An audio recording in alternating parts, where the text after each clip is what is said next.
Thank you, Madam Chair, and I would like to thank all of the witnesses on today's panel for being here for this incredibly important hearing.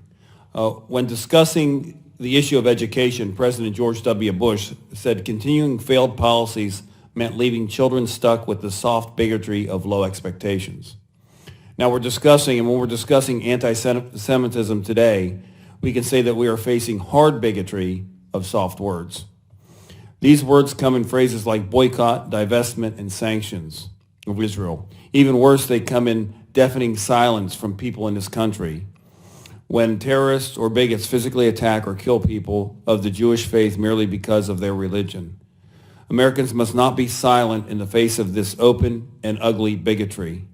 Anti-Semitism is unfortunately still alive, now 75 years after the liberation of Auschwitz.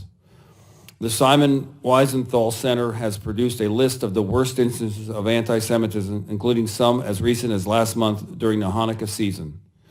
Ambassador Gold, can you speak to the trend we've seen with these anti-Semitic attacks and what can be done, or what we can be doing to move toward the goal of eliminating the boycott, divestment, and sanction and other forms of anti-Semitism?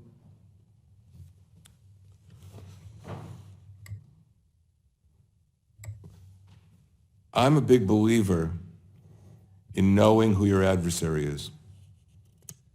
You know, if you're in the military, there's an intelligence branch, and it tries to give a picture of how your adversary is laying out his forces.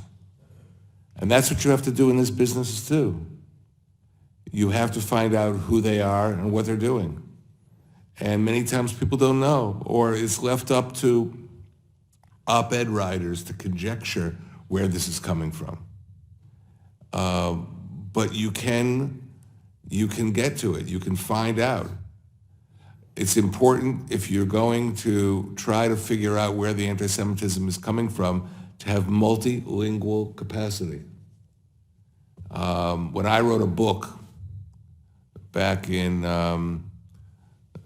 2003 called Hatred's Kingdom, about how did the hatred that was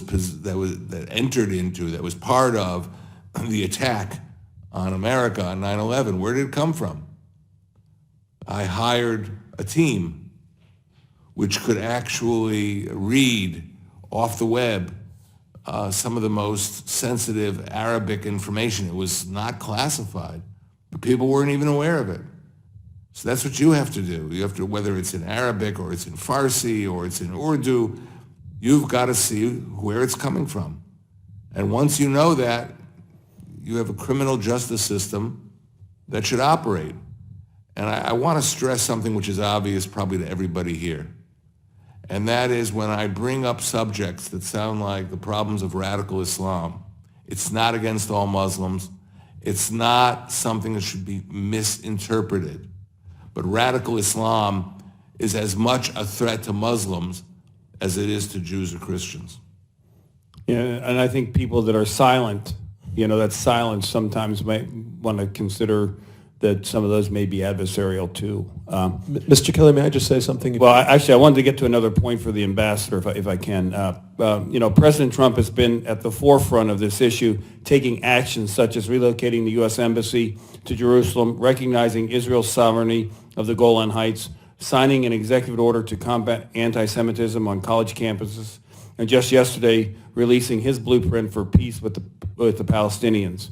And again, for the ambassador, how do you think these actions have impacted the U.S. relationship with Israel today, and what will this relationship look like moving forward?